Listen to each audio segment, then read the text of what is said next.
and welcome to your yoga practice. Today's 20-minute pause is going to be to enjoy some relaxing poses using our block. So we'll be using this block to have some very restorative inversions, and we'll also get into our hip flexors a little bit.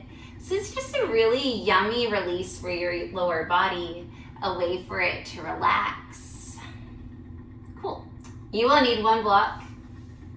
Let's get into it. Coming onto your back.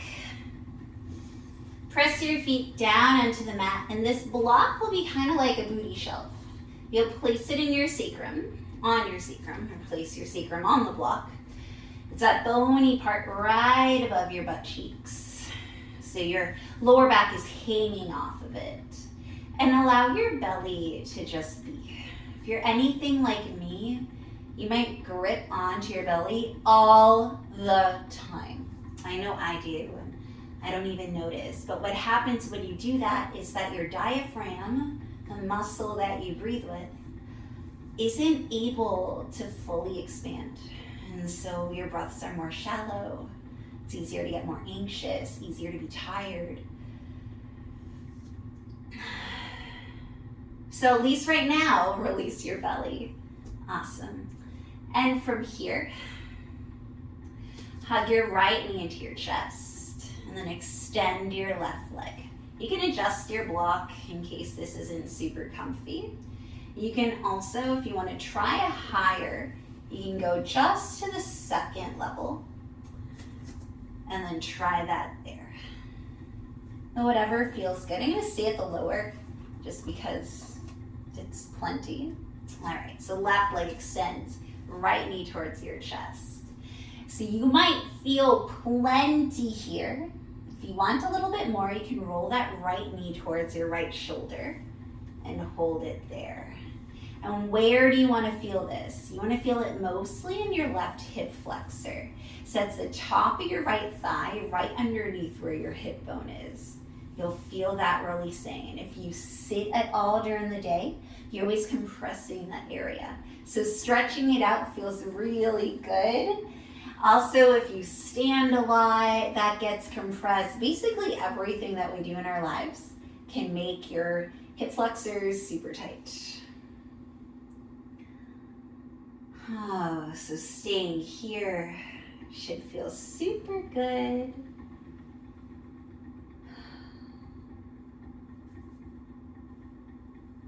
If you really press into that left heel, you feel it even more.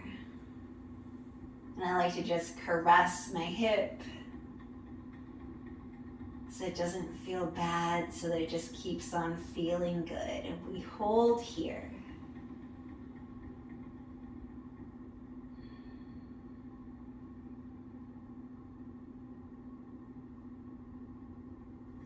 Allowing it to fully release. And then hug that right knee into the chest again.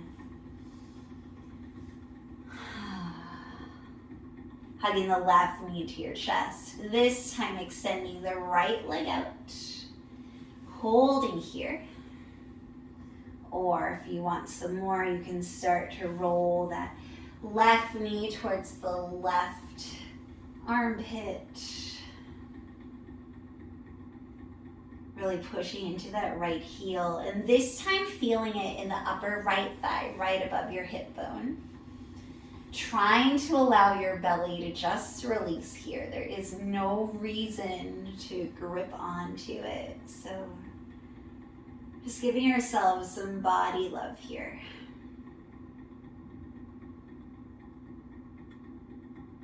And we'll try to use a block with all the different poses that we do. We won't do too many poses. And we'll use a block. And blocks are not a sign that you're a beginner. It's a sign that you know what you're doing because you know how to leverage your practice with a good prop. I love props in yoga. Blocks are great.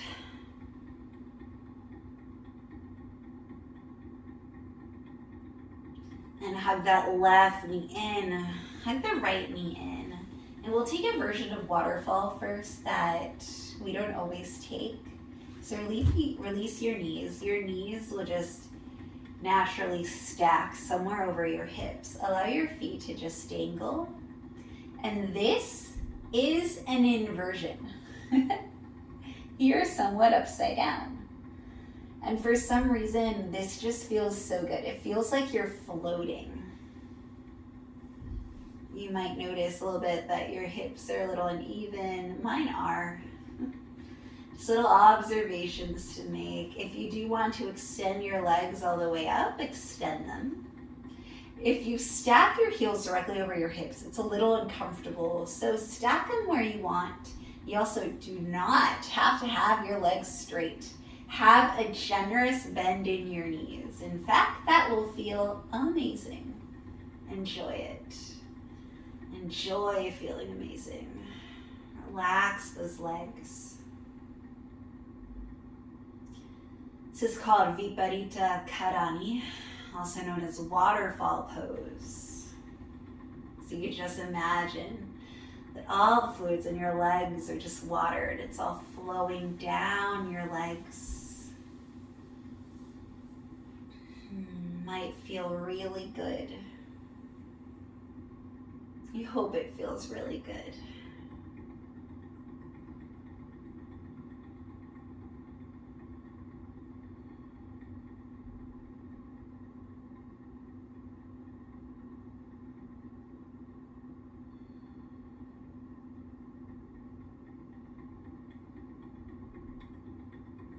And then release your legs down. All right. I'm going to scoot out of the camera just for a moment. Grab a block. All right. So having a second block will be helpful for this next part.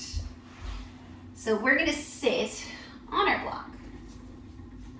And our legs will come into hero pose. What hero looks like is that you're on your shins and your heels are hugging your glutes. So this is hero on a block. You want your toes facing directly back. And what you're going to notice, especially if you have achy knees, is that your knees are being super compressed here. And you might already feel that your quadriceps are getting a beautiful stretch. Hope you feel that. And if you want to, you can start walking your hands back, giving them even more of a stretch. Now the trick here is that we want to keep the knees on the mat. We want to keep our feet by our sides. We want to go only as far as we can breathe. So feel free to stay here with your hips on the block. Or you can take your booty off the block and it goes right in between your feet. Okay, this is where blocks can come into play. So you can bring your hands back to your blocks. You can bring your forearms back to the blocks. Take a little scoop. Really draw those knees, those thighs towards each other. And you're feeling this even more in your quads, right? Hold here.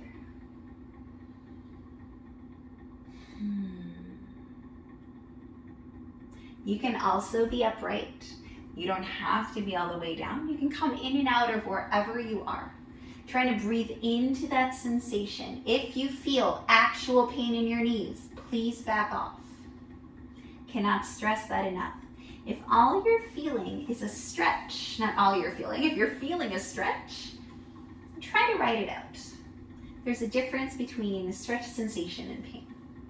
Now, if you would like to remove the blocks, you can rest your forearms directly on the mat.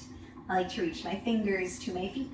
It's very comforting for me to touch my feet. I don't know what it is. It feels like I'm closing the circle of energy. I don't know. And then only if your body gives you the go ahead and come all the way down. Maybe your hands come by your sides. Maybe they reach over your head. And enjoy this beautiful, wherever you are, I promise you, you're feeling as much as I am. You'll feel this glorious quadriceps stretch. And it's also a back bend. Back is bending here. So that's cool. This pose does a few things for us.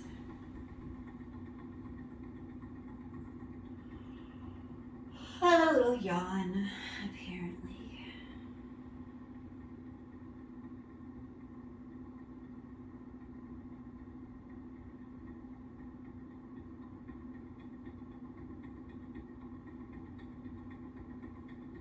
A few more breaths here before we go to our next poses.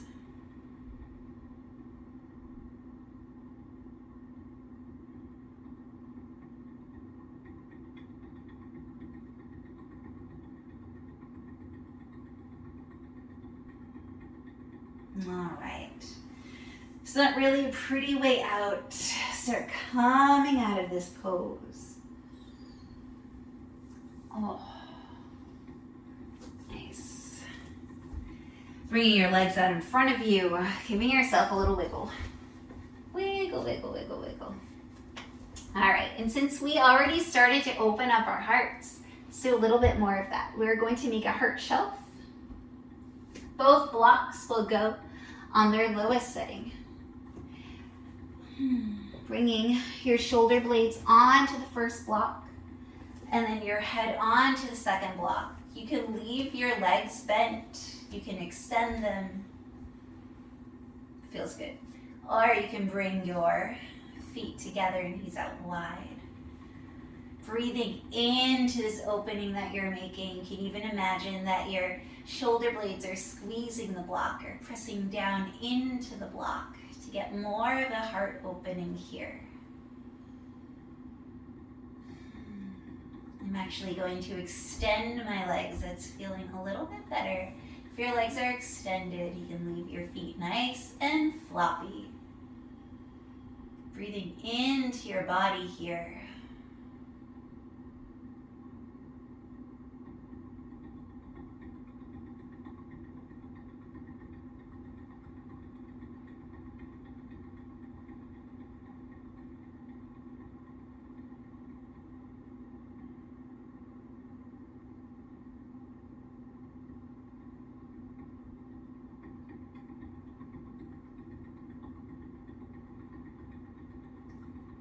Keep allowing yourself to release.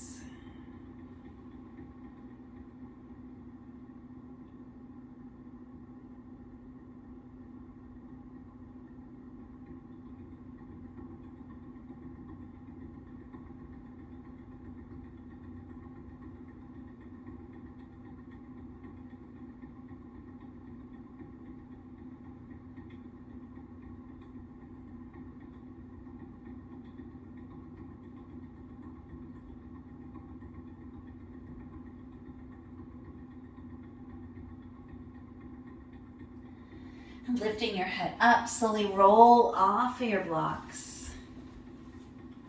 All right.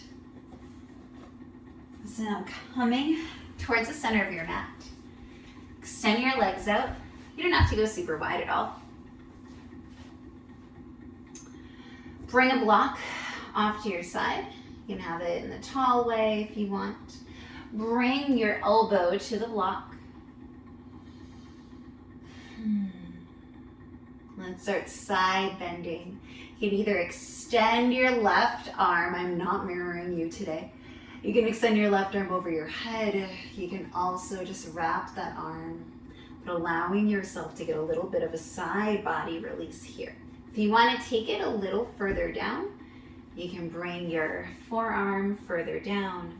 You can even go as far as the mat. Getting into that side body. Maybe bring your head to your hand.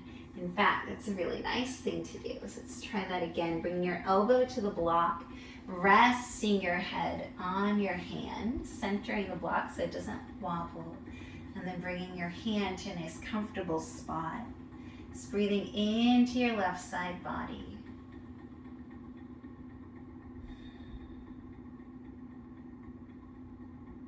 Anchoring the left glute down.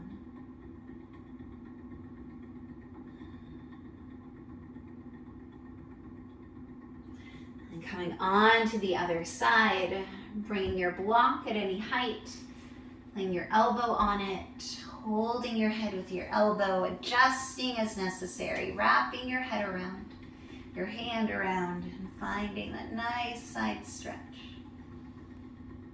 Not here for long, just getting into this side body.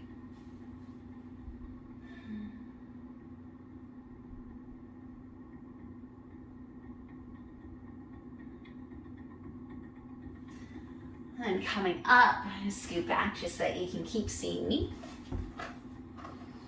All right, so we're going to come forward. And your legs do not need to be as wide. They can also be wider. We're going to make a little bit of a block mountain. And then make your way forward, resting your forehead on your block mountain. Just finding a bit of a release here. Keeping your feet nice and engaged. So you want your toes pointing up. You can also come all the way down, but it's not necessary. So what we want to focus on is the bottoms of our legs really pressing down onto the mat. And again, please let go of your belly.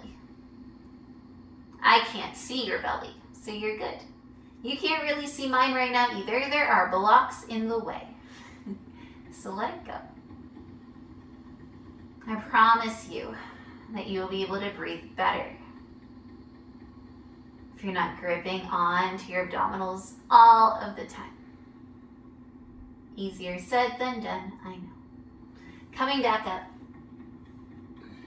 Take a butterfly pose with a block. You leave your block about this height. Hug your block with your feet and bring your hips in any amount. And then bring your feet out. We're going to extend forward, reaching your forehead towards the block. And you might notice that feels super good. Now, I don't want you to get disheartened if you can't reach the block. I know lots of people that coming forward in this pose is just really hard with your hips. So you can try it with 2 blocks. You can try it with 3 blocks. Wherever you are, you get to breathe here. And you have the opportunity to allow gravity to do its thing. You can also, only if it feels good, you can come all the way down and rest your forehead onto your feet. But I will let you know that all of those feel really good. Even if you can go as far as I just did, it really feels better to take it back. So sometimes I like to challenge myself with seeing the extent of where I can go and then dialing it back. And not just dialing it back like 10%. For me, I dial it back a lot. And I find that I get more out of my yoga practice by doing that. And for you, you might want to go to your furthest extent and stay there. And if you want to push back, pull back out of it, know that that serves you as well. Only you know what your body might need. My husband is mowing the lawn outside, so if you hear a motor, that's what you are hearing. And then coming up, oh, awesome. All right, so I'll give you one last way to use your blocks. Well, 2, how about that? And Shavasana, I'll give you 2. So coming down onto your mat, your knees will come out wide, but your knees will come onto the blocks. And you can have your blocks up higher. Wherever you want to give, that doesn't feel good. Have your knees out lower. I have cork blocks, they're hard. If you have foam blocks, that might have felt better higher, but these didn't. This will allow you to feel a little more of a gentle release. Because even if your hips can just keep opening, it doesn't always feel good to have them wide open. Sometimes you want a little bit of resistance and a bit of a stopping point. The wonders of being way too flexible. It is not always a good thing. Another way that you can use your blocks. I've seen people doing this. It's not my personal favorite, but a lot of people do like it. So you place your thighs right above your knees. You place that area on your blocks and just allow your ankles to flop over to the side. Some people that feels good. My ankles tend to come out of their joints a little bit. when they come to the side. So it's not the most comfortable for me, but I know that people do really like it. And you can just play around with how you use your blocks in any resting pose. So maybe you want to try to see what it feels like. Put your calves on. This feels good. And then what's cool here is, especially if you have hard blocks, you just roll your calves from side to side. Yeah. So this quickly turned into a 20-minute workshop of how to use blocks to make your body feel good. I'm gonna leave you here because this feels really good. I hope that you enjoy the 20-minute pause to explore how blocks can make you feel good. I hope that you have a beautiful rest of your day. Bye.